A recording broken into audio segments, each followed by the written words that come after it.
오늘 말씀의 제목을 한번 따라 하시겠습니까? 에베소 교회를 향한 바울의 기도. 에베소 교회가 어떤 교회였길래, 그 성도들은 어떤 성도였길래 바울은 이렇게 이 기도줄을 놓지 못하고 기도를 쉬지 않겠다고 말하는가? 오늘 네 번째 같은 제목으로 말씀을 나누기를 원합니다. 우리 첫 번째로 우리가 감사할 제목들이 있거든요. 제가 이 구절을 떠날 수가 없는 이유가 에베소 1장 3절 이하서부터 한번 볼게요. 성도가 받은 축원 읽어만 가겠습니다. 찬송하려다 하나님 곧 우리 주 예수 그리스도의 아버지께서 그리스도 안에서 하늘에 속한 모든 신령한 복을 누구에게 주셨다? 우리에게 주셨다. 뒤집어 말하면 우리는 이런 복을 받은 사람입니다. 그러니 감사할 수밖에 없는 거죠. 복을 주셨는데 잊어버린다고 하면 이것처럼 하나님 마음 아픈 건 없어요. 기억하십시오. 하늘에 속한 모든 신령한 복을 우리에게 이미 주신 바 되었다. 5절에 보면 그 기쁘신 뜻대로 우리를 예정하셨다. 예수 그리스도로 말미암아 자기 아들들이 되게 하셨다. 우리가 예수 믿고 하나님의 자녀가 된 것은 우연이 아니다, 재수가 아니다. 하나님께서 만세전에 창조하시고 예정하시고 예비하셨다가 너는 내 것이다 라고 인쳐 주신 것입니다. 6절에 보면 또 이는 그가 사랑하신 자 안에서 우리에게 거저 주시는 바 그 모든 것은 은혜다. 거저 주시는 바 그의 은혜의 영광을 뭐하게 하는 것이다? 찬송하게 하는 것이다. 우리의 존재의 목적은 50을 살아도 70을 살아도 90을 살아도 나이에 상관없이 존재의 목적은 뭐다? 하나님의 은혜의 영광을 뭐하는 거다? 찬송하는 겁니다. 우리의 존재 자체가 하나님의 찬송과 영광을 돌리는 축복의 통로가 되시기를 주님의 이름으로 축원합니다. 찬송이 어떻게 나와요? 감사해야 나오는 거예요. 감사가 안 되면 찬송이 안 되잖아요. 감사하지 않고 찬송한다, 그건 기계입니다. 기술이고요, 기능입니다. 마음이 없는 찬송은 하나님께서 기뻐하지 아니하시는 거죠. 감사로부터 나오는 찬양은 어떤 목소리라도 어떤 모습이라도 하나님은 영광과 찬송을 받으시는 줄로 믿습니다. 11절에 보면 모든 일을 그의 뜻의 결정대로 일하시는 이의 계획, 하나님의 계획과 결정이었습니다. 그래서 우리가 예정을 잊고 그 안에서 무엇이 되어진다? 기업이죠. 한 사람 한 사람이 하나님께서 우리를 축복의 기업으로 삼으셨다는, 기업이라고 하니까 무슨 중소기업, 대기업 그런 의미가 있겠지만 그러나 그런 의미가 없는 것도 아니에요. 한 사람 한 사람께서 만드시는 작품이 되기를 원하시는 거예요. 한번 따라 하실까요? 하나님은 우리를 하나님의 축복의 기업으로 삼으시기를 원하십니다. 우리가 왜 기업이 되어야 될까요? 우리를 통하여 더 많은 사람들에게 나누어주고 구워주고 베풀어주고 영향력을 미쳐야 되거든요. 저는 우리 여덟스만살교회 모든 성도들 삶, 또 우리 자녀 자손들이 대한민국 세계에 영향을 끼칠 수 있는 대기업이 되기를 축복합니다. 영적인 기업이 되어져서 영향을 미쳐야죠. 그 배후에 누가 있다? 하나님이 함께 하신다. 아주 소중한 겁니다. 우리 자녀를 위해서 기도할 때 하나님, 우리 다음 세대가, 미래 세대가 하나님께서 크게 붙잡혀 대기업이 되게 하셔서, 이미지예요. 대기업에 들어가게 해달라는 것이 아니라 대기업과 같은 존재가 되어져서 수많은 생명을 살리고 영혼을 구원하며 선교하고 전도하는 축복의 통로가 되게 하여 주시옵소서. 그게 존재의 목적이에요. 대기업에 들어가는 것이 성공이 아니라 하나님의 대기업이 되는 것이 그게 성공인 겁니다. 12절에 보면 이는 우리가 그리스도 안에서 전부터 바라던 그 영광의 찬송이 되게 하랍니다. 역시 마찬가지죠. 대기업이 돼서 목적이 뭐예요? 하나님의 영광과 찬송이 되기를 원합니다. 저와 여러분이 혹시라도 나중에 묘비명이 세워진다고 하면, 이렇게 쓰면 어떻겠어요? 이 사람은 살아 생전에 하나님의 영광과 찬송의 삶을 살았다. 어떻게 생각하십니까? 그렇죠? 그러면 우리의 목적은 하나님 안에서 다 이루어진 거 아니겠습니까? 이 땅에 태어난 존재의 목적이 있을 거 아니에요. 내가 이 땅에 태어난 존재의 목적이 뭘까요? 그 목적도 없이 살아간다면 그것처럼 허망한 건 없는 거 아니겠습니까? 뭐 젊었을 때 정신없이 살아서 잘 몰랐다고 할지라도 이제 봄, 여름이 지나고 가을이 되면서 생각을 하고 숙고를 하면서 난 어떻게 살아야 될 것인가? 내 인생의 겨울의 마지막은 어떻게 맞을 것인가? 하나님의 나라 속의 천국은 어떻게 따뜻하게 내 삶을 뒤돌아볼 것인가? 나의 삶을 후회스러운 삶을 만들 것인가? 아니면 나의 삶이 뒤돌아볼 때마다 가슴 뿌듯하고 부족하고 모자라지만 그럼에도 불구하고 그 속에서 영광과 찬송을 하나님께 돌리는 삶이 어떻다? 그러면 우리의 존재의 목적은 한 달란트를 받았던, 2달란트를 받았던, 5달란트를 받았던 그걸로 끝나는 거예요. 화려하고 무슨 웅장하지 못한다고 할지라도 그의 삶 자체가 하나님의 영광과 찬송이었다. 그걸로 우리 삶은 가치 있는 겁니다. 어마어마한 가치와 무한한 가치가 있는 줄로 믿습니다. 성경에 의해서. 그 다음 절에 보면 13절에 이렇게 말합니다. 그 안에서 너희도 진리의 말씀을, 그 너희의 권의 복음을 듣고 그 안에서 또한 믿어 약속의 성령으로 무엇을 받았다? 인치심을 받았다, 도장을 받았다는 것입니다. 약속, 성령, 인치심. 하나님께서 우리를 약속해 놓으면 이건 우리는 요행과 제수로 들어가는 것이 아니라 누구 따라 붙어가는 것이 아니란 말입니다. 예정하셨고 기업을 삼으셨고 하나님의 약속과 그의 결정하신 바 거저 주시는 은혜로 말미암아 우리는 하나님의 자녀된 인치심을 받은 약속의 자녀들이라는 것이죠. 마지막 13절에 보면 또 마찬가지입니다. 우리는 그의 기업의 보증이 되사 그 얻은 것을 속량하시고 우리의 삶은 영광을 찬송하게 하려 합니다. 바울은 끊임없이 에베소 교회 성도들에게 우리가 무엇을 받았느냐, 감히 우리가 무슨 영광과 존귀와 찬송 하나님께 드릴 수 있겠느냐. 제가 지난주에 말씀을 드렸습니다.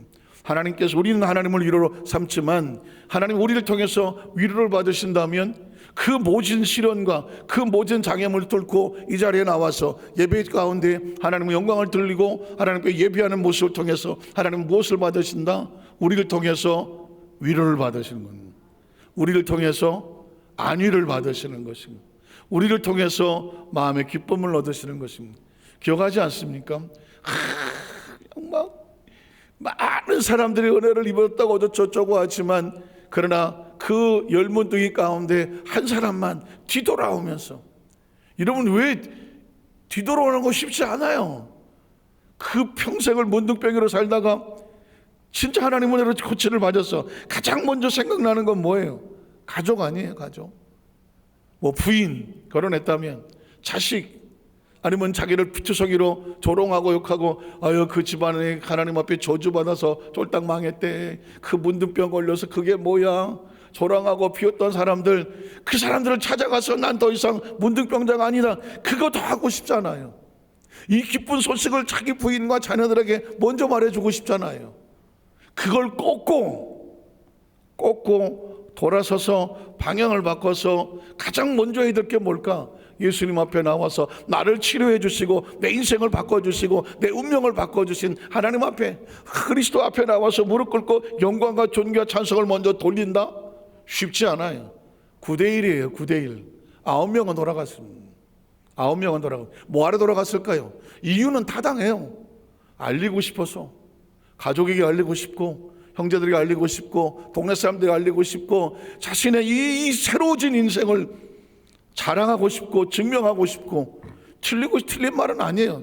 인간은 다 인지상정 그러고 싶어요. 무슨 나쁜 짓을 한 건 아니에요. 그런데 그 삶 속에 더 중요한 게 있는 거예요. 너의 존재 목적을, 네가 어떻게 여기까지 왔는지, 네가 어디서 떨어지고 어떻게 살아남았는지를 뭐 하지 마라, 잊어버리지 마라. 그걸 은혜라고 말하는 것입니다. 그걸 돌이켜와서 무릎을 꿇고 하나님께 영광을 돌리는, 그때 하는 예수님이 뭐라고 말합니까? 9은 어디 가고 1명만 와서 뭐라고 말하냐면 아버지께 영광을 돌리러 온 사람이 하나밖에 없느냐고. 하나밖에 없는. 거기서 그 자신에게 주신 베푸른 은혜에 감사해서 예수님 앞에 무릎을 꿇었는데 예수는 뭐라고 해석을 하느냐? 하나님께 영광을 돌리러 왔다는 거예요. 여러분 오늘 이 자리에 나와서 예배를 드리는 건요, 하나님께 영광을 돌리러 온 겁니다. 존재 자체가 이 자리에 나와서 하나님께 영광을 돌리는, 도저히 나올 수 없는 상황 가운데, 도저히 나올 수 없는 상황 가운데 우선이, 내 삶의 우선이, 나는 내게 가장 중요한 것이 생명이고 생명의 존재 목적은 하나님의 영광과 존귀와 찬송을 돌리는 거다. 그래서 나는 하나님의 영광을 돌리고 그 나머지를 한다. 어떻게 생각하십니까? 나는 영광을 먼저 돌리고 그 나머지를 한다. 그래서 나와 있는 거죠. 절대로 그냥은 못 나와요. 예배가 하나님께 영광의 존귀를 드린다는 찬송이 이게 정확히 되어져야 나옵니다. 제가 어려서 고등학교 한 2학년 때쯤 된 것 같아요. 2학년 쯤 된 것 같은데 그 친구 하나가 청카바를, 그때 우리 시대 때는 뭐 그러잖아요. 남자 장발에다가 뭐 청카바 있고 뭐 뒤에 도끼비 꽂고 막 이럴 때인데, 고등학교 2학년이니까 무슨 장발을 못 하고 청카바를 친구가 알려는데 야 그거 한번 빌려줘라. 그래서 속에는 또 뭐 여기까지 올라온 남방 엘비스 프레슬리가 아닌데 하고 그냥 청카바를 입고, 그리고 뒤에다 도끼빗을 굴고 어쨌든 뭐 했어. 토요일 날이야. 그리고 나서 저녁에 이제 잠을 자야 되는데 얼마나 덥든지 뭐 에어컨이 있어요, 뭐 없었어요. 창문 다 열어놓고 저는 천성이 배를 무조건 따뜻해 가고 자야 돼요. 다른 거 아무리 더워도 배는 덮어야 돼요. 근데 제가 그때 그걸 잘 몰랐던 것 같아요. 그래갖고는 막 배도 안 덮고 잤어요. 아침에 일어났는데 온몸이 굳어서 움직이지를 않아. 난 그런 경험은 처음 했어요. 몸이 움직여지지를 않아요. 그리고 어떻게 일어났는지를 몰라요. 어떻게 일어났는지를 몰라. 그냥 겨우 밥을 어떻게 먹은 것 같고, 그리고 이제 주일이잖아. 교회를 가야 돼. 11시에 뵌 것 같아. 근데 9시 반인가 나오는데 지금도 생각나요. 제가 한남동에 살았거든요. 고등학교 2학년 때. 교회는 이태원에 있었어요. 근데 가는데 한 30분 더 걸릴걸? 걸어서. 거기를 한 1시간 반 가까이를 이러고 갔어. 이러고 갔어. 남들이 보면 쟤 뭐 하나 그랬을지 몰라. 몸을 움직일 수가 없어요. 근데 이러고 가요. 지금 가고 있는 중이에요. 가고 있어. 전 그날을 잊어버리진 않아요. 두 가지. 너는 잘 때 무조건 배 덮고 자라. 죽다 살았어 난 그때. 그리고 나서 그 정신 없는데 교회를 가고 있어. 와, 교육이라는 게, 신앙 교육이라는 게 이렇게 무서운 거예요. 그때 제가 무슨 은혜를 받아갖고 뭐 주여 뭐 이런 상태는 아니었어요. 그러나 분명한 것은 주일은 하나님의 날이다. 이게 아주 뭐 어려서부터 들어왔기 때문에 주일을 내가 범한다는 생각이, 의식이 없는 거예요. 그러니까 지금 저는 그날 누워 있어야 되는 게 맞거든요. 몸으로 못 움직이거든요. 근데 저는 주일날 교회를 안 간다는 인식이 없어. 제 머릿속에는. 그러니까 내가 아픈 거보다 나 잘 모르겠어요. 아픈 건 잘 모르겠고 무조건 일어나서 가야 된다. 이거에 끌려서 가서 앉았다 예배했다가 돌아왔던 기억이 나요. 그때는 제가 왜 그런지 기억이 안 나는데 지금 뒤돌아보니까 인간은 그의 머릿속에, 의식 속에 무엇이 가장 중요한지를 여기다가 입력을 시켜놓으면 그 입력된 것에 의해서 움직여지더라고요. 그러니까 이 생각이 굉장히 중요한 거예요. 하나님 말씀과 생각과 또 무엇이 더 중요한지를 머릿속에 말씀으로 잘 무장하고 묵상하고 기도하고 붙잡아 놓으면 거의 뭐 본능적으로 움직일 때도 어떻게 움직이냐면 말씀대로 움직여요. 본능적으로 움직일 때도. 또 혹시라도 어떤 어려움이 있다고 할지라도 그거를 뚫고 나갈 수 있는 의지도 필요하겠죠. 중요한 것은 그겁니다.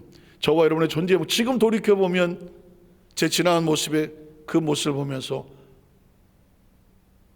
제가 보기도 대견한데 하나님 보시기에 그 모습으로 앉아갖고 예배를 드리고 가는 모습을 하나님이 보셨다면 당연히 보셨겠지만 어떻게 보셨을까? 눈물 나지 않겠어요? 저는 우리 여도수 만삭교회 모든 성도들이 하나님 앞에 예배 드리는데 각자 아름다운 스토리가 있대. 정말 하나님 보시기에 하나님의 기억 속에 영원히 잊혀지지 않는 그런 스토리의 주인공들이 되시기를 주님의 이름으로 축복합니다. 왜냐하면 예배가 항상 편한 건 아니니까, 항상 가만히 있는데 어서 오시오 어서 오시오 하고 그냥 가다가 태워놓는 건 아니니까, 어떤 때는 어떤 힘들고 어려운 의지가 있더라도 방해가 있더라도 그걸 꺾고 가서 앉아야 되는 어떤 그 자신의 결단과 의지가 필요할 때도 있으니까, 그 결단과 의지가 사실은 신앙이라고 말하는 것입니다. 자, 오늘 첫 번째로 오늘 감사의 기도를 취하지 않는 바울. 자, 바울은 왜 감사의 기도를 취하지 않을까요? 15절을 보면 이로 말미암아 뭐예요? 앞에 있었던 모든 그 은혜로 말미암아 주 예수 안에서 너희의 믿음과 모든 성도를 향한 사랑을 나도 들었다는. 바울의 귀에 들어온 에베소 교회 성도들은 믿음이 있고 또 성도들 간에 사랑이 넘쳐나더라. 그래서 그 소문을 바울이 들었다는 것입니다. 자, 그래서 16절에 보면 이렇게 말합니다. 내가 기도할 때마다 그 소문을 듣고 나서 소문을 기억하면서 어떻게 기도합니까? 너희로 말미암아 감사하기를 뭐하지 않는다, 그치지 않는다. 우리는 여기서 이런 묵상을 한번 해볼 필요가 있습니다. 한번 따라하실까요? 하나님은 나에 대한 소문을 어떻게 듣고 계실까? 어떻게 생각하세요? 사람은요, 자기 자신에 대해서는 의외로 잘 몰라요. 자기 생각으로 살아가니까. 그러면 뭐 다른 사람이라 그러면 조금 뭐 이상하게 들릴지 모르니까 나에 대한 소문을 하나님은 어떻게 갖고 계실까? 생각해 보셨습니까? 중요하겠죠? 야, 다른 사람은 다른 사람이 아니라 하나님은 나에 대한 소문을 어떻게 듣고 계실까? 그 사람은 어떤 사람이다? 생각해 보셨어요? 의외로 내가 생각하는 거하고 다른 사람 또는 하나님이 생각하는 거는 다를 수가 있어요. 근데 오늘 성경에 보니까 에베소 교회의 성도들이 그들의 믿음, 그들이 서로 성도 간의 사랑, 이게 소문을 나서 바울의 교회까지 들려온 거예요. 그런데 어떻게 소문이 났냐면 믿음 좋은 교회, 사랑이 넘치는 교회, 그렇게 소문이 난 거예요. 그러니 바울이 에베소 교회를 개척해 놓고 선교지를 막 떠나다니는데 그 교회의 성도들은 믿음이 충만하고 그 교회의 성도들은 서로 사랑하는데 은혜가 넘치더라, 이런 소문이 바울에게 들려왔어요. 눈물 나겠어요, 안 나겠어요? 그래서 하나님께 이 감사 기도하기를 그치지 않았다. 나에 대한 소문은 하나님 앞에 어떻게 들려질까? 굉장히 중요한 거예요. 왜냐하면 그래야 내가 모든 말과 행동과 모든 것들에 대해서 스스로 조심하고 절제하고, 그렇죠? 단장하고 함부로 행동하지 않죠. 사실은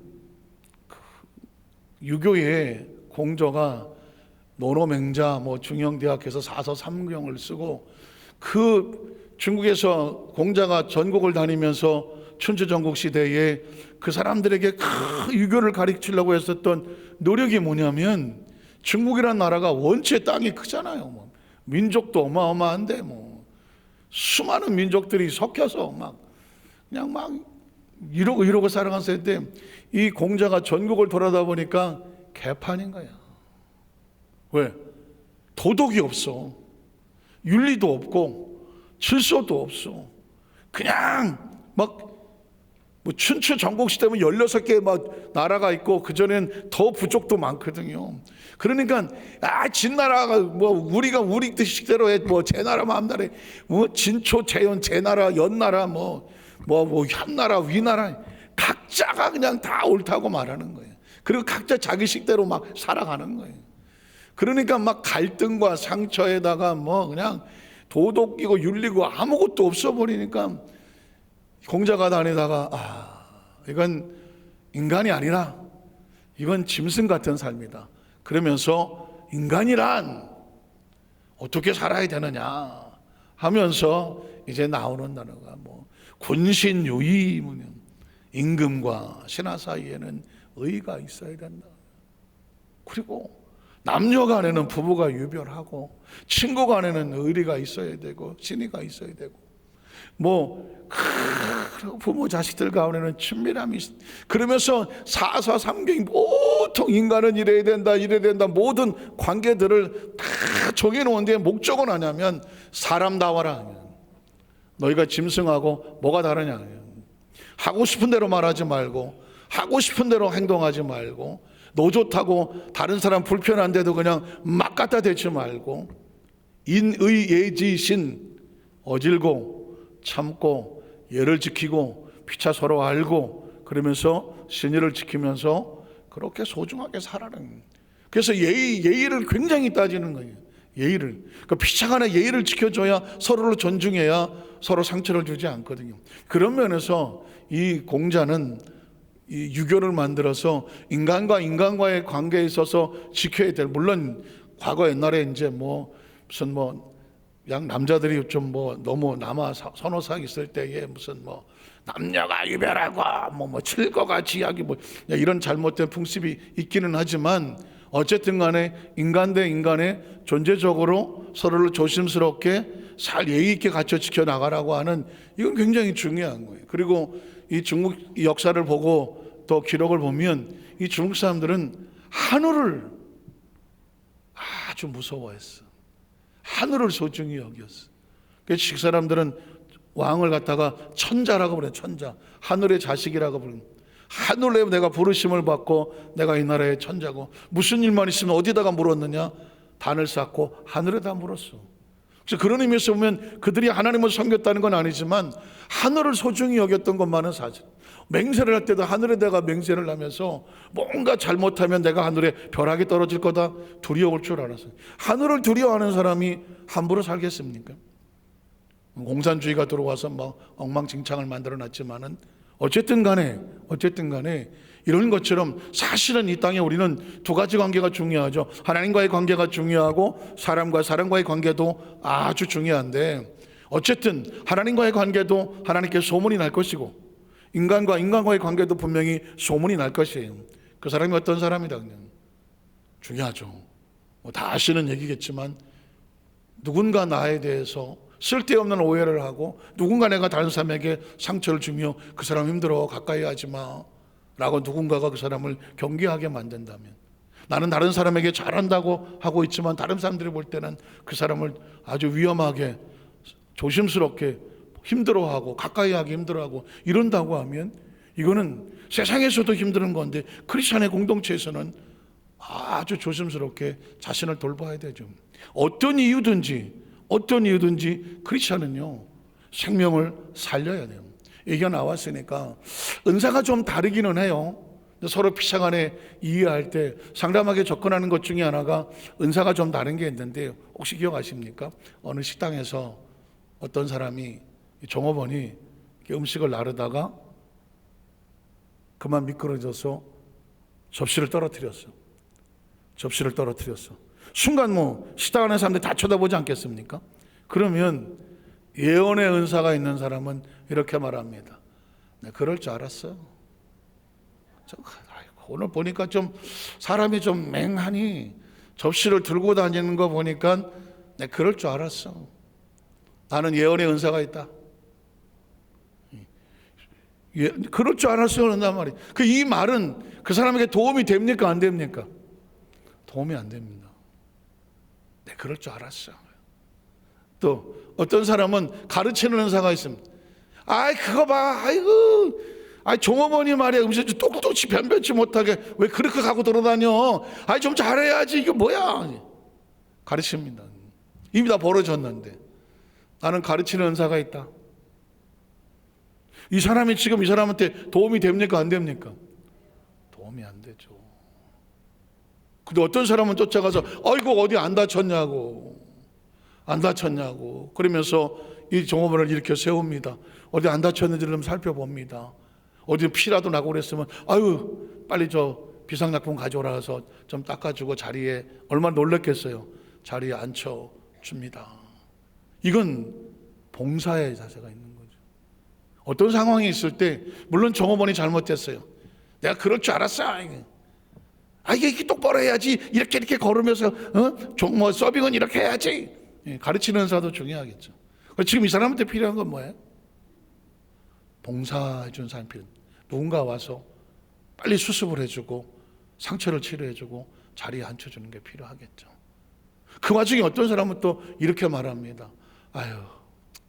저 종업원이 하루 일당 얼마 받아서 살지 모르겠는데 접시를 깨고 그랬으니 저거 다 자기가 물어야 되지 않을까? 그런 안짜는 마음이 생기니까 가서 주인에게 이렇게 말합니다. 혹시 저 종업원이 깬 그릇이나 이런 것들을 종업원이 다 물어야 됩니까? 그러면 얼마가 들 수 있다면 제가 그 그릇값을 제가 드려도 되겠습니까? 쉽지 않은 거죠. 이건 이제 구제나 섬김의 염사가 있는 거예요. 그럴 수 있잖아요. 예전에 자기도 서빙을 했었던 기억이 있다든가, 그래서 자기도 넘어져서 실수해서 그릇을 깨본 적이 있다든가, 그래서 주인으로부터 깨진 그릇값하고 다 물어내 음식값하고, 그래서 눈물을 머금고 그릇값하고 음식을 자기가 물어줬던 아픈 기억이 있다면, 근데 지금은 생활이 넉넉해져서 여건이 좋아져 있다가 어느 날 자기가 같은 그 종업원의 모습을 보았다면 그건 아무도 잘 모르는 거잖아요. 자기는 그걸 아프잖아요. 그 아픈 기억을 나니까 그 주인에게 가서 혹시 그릇을 물어야 된다고 하면 얼마 받아서 저거 하겠냐, 그 돈을 내가 내줄 수 있으면 좋겠다. 이렇게 돼버리면 지금 이 넘어지고 그릇을 깨뜨리고 다친 종업원에게는 뭐가 필요해요? 수습해 주는 사람도 필요하고, 또 어떤 사람은 야야 빨리 쓰레받기 가지고 빗자루 가져와서 빨리빨리 닦아서 유리 그릇 깨진 거 다 쓸어주고 청소해주고 치워줘. 그걸 누가 못하니까 치워주는 사람. 이건 봉사의 은사가 있는 사람입니다. 구제와 선교에 있는 사람은 같이 도와줘. 자, 그러면 물론 예언의 은사도 필요하겠죠. 내가 그럴 줄 알았어, 위험한데 자기가 사전에 가서 막아주면 되잖아. 막아주면 되잖아. 가르치는 은사가 필요하다면 가기 전에 이렇게 하라고 가르쳐주면 되잖아. 상황이 벌어졌을 때는 예언의 은사도 필요 없어. 가르치는 은사가 필요한 게 아니야. 수습을 하고 싸매어주고 밑에 청소를 해주고, 거기까지 갈 수 있다면 모르겠지만 그 사람이 정말 너무 힘들 것 같은 부분에 내가 그릇값을 제가 내도 되겠습니까? 라고 배려를 해주고, 이렇게 돼버리면 이 사람을 살리는 건 뭘까요? 봉사와 헌신이고 구제와 섬김이에요. 자, 지금 이야기를 드리는 일은 뭐냐면, 각자 가지고 있는 달란트나 은사가 다 다를 수가 있으나, 그때 이 은사를 가지고 난 이런 은사가 있어, 이런 은사가 갖고 자기 은사를 자랑하는 것이 아니라 지금 이 사람에게 필요한 게 뭘까? 진짜 필요한 거. 그래서 그 사람에게 필요한 것들을 해줄 수 있는, 이게 진짜 은사를 활용하는 사람이에요. 내가 아무리 예언의 은사가 내가 그럴 줄 알았어 하더라도 지금 이 사람한테 그 소리는 상처난데 소금 뿌리는 거. 소금 뿌리는 거잖아요. 야, 똑바로 해가 그러니까 그렇지, 너 그렇게 해야지. 이것도 틀린 말은 아니지만 역시 상처죠. 그렇다고 한다면 중요한 목적은 뭐냐? 이 생명을 잘 회복하고 빨리 일으켜 세워서 치료하는 게 목적이잖아요. 자, 제가 늘 목표와 목적을 얘기한다면 중요한 거는 지금 넘어져 깨지고 당황하고 지금 어쩔 줄 몰라 하는 종업을 빨리 상처를 싸매고 그 사고 처리를 해서 다시 좀 안정되게 만드는, 이게 목표잖아요. 이 목표를 위해서 여러 가지 은사는 목적이죠. 하나님은 이 사람을 살리기 위해서 각자 은사가 다르게 준 건 목적들이에요. 그래서 내가 나한테 이런 목적이 있다고 해서 다 쏟아붓는 거는 목표를 이루지 않는 거지. 이걸 목적을 가지고 생명을 살리고 회복하는 게, 그게 목적자들이 가지고 할 일이에요. 그런데 이 목적은 이걸 살리는데 필요하지 않다면 그 목적을 잠시 접어두는 것도, 그것도 하나님 신 은사자에게 준 지혜와 같아요. 자, 말씀을 정리하기를 원합니다. 오늘 각자의 마음 속에 하나님께서 나에 대한 소문을 어떻게 듣고 있을까? 또 혹시 필요하다면 다른 사람들은 나를 어떤 사람으로 생각하고 있을까? 나에 대한 소문은 다른 사람들에게 어떻게 인식되고 있을까? 내 의도와 상관없이, 아까도 말씀드렸지만 난 예언의 은사가 있어서 내가 그럴 줄 알았어, 자기는 얘기한 거예요. 좋은 의도에서 얘기한 거예요. 그러나 그 상황 속에서 듣는 사람은 좋은 의도로 받아들이지 않죠. 야, 왜 그렇게 똑바로 안 하고 말이야, 이렇게 그릇을 이렇게 들고 말이야, 큰 거 듣고 작은 거 올려놓고 이러고 들어야지. 이렇게 막 가르치는 은사도, 은사 자체는 나쁘지 않아요. 그 사람은 나쁘게 하려고 그렇게 한 거 아니에요. 그렇지만 그 상황에 그 말은 그 사람에 도움이 되지 않고 다른 사람들에게는 어떻게 보이겠어요? 아픈 사람, 상처 주는 사람으로 보이는 거예요. 예언의 은사를 쓴 사람, 가르치는 사람 쓴 사람은 지금 이 사람에게 도움이 아니에요. 상처 준 거예요. 그러니까 이 두 사람에 대한 소문은 어떻게 나겠어요? 상처 주는 사람으로 나오겠죠. 억울하겠죠. 억울해요. 그렇지만 정말 이 생명을 살리는 목표에 맞지 않는 목적과 은사는 상처가 되고 자신의 선한 의도와 상관없이 다른 사람에게는 아픔을 주는 사람으로 잘못 소문이 나고 인식이 될 수도 있는 거예요. 그러니까 제일 중요한 거는 이 상황에 살리는 게 중요한 거예요. 그게 목표예요. 그래서 우리 한사케 모든 우리 땅의 모든 공동체가 마찬가지입니다. 대부분은 자기 생각과 상대방의 생각이 맞지 않아서 생기는 오해요. 소통되지 않은, 그렇죠? 편견에 의해서거나 아니면 자기식으로 해석해버리는 것 때문에 상처가 생기는 것들이거든요. 잘못된 소문도 그렇게 나는 것들이거든요. 그러니까 이걸 어떻게 해야 되겠어요? 개인 사회 같으면 간도 내 원래 성격이 이래. 내가 뭐 원사가 이런데 어떻게 하겠어. 세상은 그래요. 그러나 하나님의 공동체는 아니에요. 하나님의 공동체는 내 생각과 내 성격과 내 은사로 살아가는 게 아니에요. 이 생명을 살리고자 하는 하나님의 목표를 이루는 게 중요해요. 그래서 어떠한 경우라도 우리 여도수만사교회 성도들은 비록 현장에 가늠하다 잡힌 여인이라고 할지라도 예수님이 어떻게 하셨는지를 발표해 보면서 목표는 생명을 살리는 거예요. 돌로 쳐서 죽여라. 그건 목적이에요. 율법. 다시 그런 죄를 범하지 않게 하려고 하는 사전에 막으려는 율법은 목적이에요. 그런데 이미 범해버렸어요. 그런 목적을 가지고 죽이는 건 목표가 아니에요. 하나님의 목표는 생명을 살리는 게 목표예요. 예수님은 이 땅에 심판하러 오지는 않았어요. 죄인을 구원하러 오셨어요. 저와 여러분도 하나님의 은사를 주신 것은 심판하라고 준 게 아니에요. 심판하라고 준 것이 아니라 목표를 이루라고 주신 거예요. 그래서 내가 만나는 사람은 모두 나를 통해서 살아야 돼요. 왜냐하면 나도 누군가를 만나서 살았기 때문에 여기 와 있는 거예요. 혹시 잘못 만나서 저와 여러분의 상처를 깊이 준 사람이 있다고 하면 옆으로 빼놓으세요. 옆으로 빼놓고 피투성이라도 살아남으세요. 살아남으세요. 내가 살려면 나에게 상처 준 사람은 마음에서 빼버려야 돼요. 옆으로. 그래야 마치 가시를 빼내듯이 빼내야 돼요. 그리고 상처를 아물고 나를 튼튼하게 지켜내야 돼요. 이 가시는 이건 하나님의 영역이에요. 하나님 어떻게 하시든지 하시라고 하세요. 이걸 붙잡고 가시랑 싸울 필요도 없고 가시 때문에 평생 가슴에 끌고 갖고 그냥 응어리 들고 아프고 상처 입고 살 필요 없어요. 가시는 뽑아서 던져놔라. 그건 하나님의 영역이다. 중요한 건 상처 입은 나를 핏덩어리라도 살아남아라. 그리고 나를 끝까지 버티고 지켜내라. 그리고 나는 하나님 맡기시는 나의 길로 일어서서 하나님 그릇으로 그 기업의 사명을 잘 감당하게 해라. 오늘 저와 여러분에게는 이제 말씀을 정리하면서 그렇게 해야 쓸데없는데 에너지 뺏기지 않고 사람하고 싸우지 않아요. 사람하고 싸울 필요 없어요. 빨리 빼버리세요.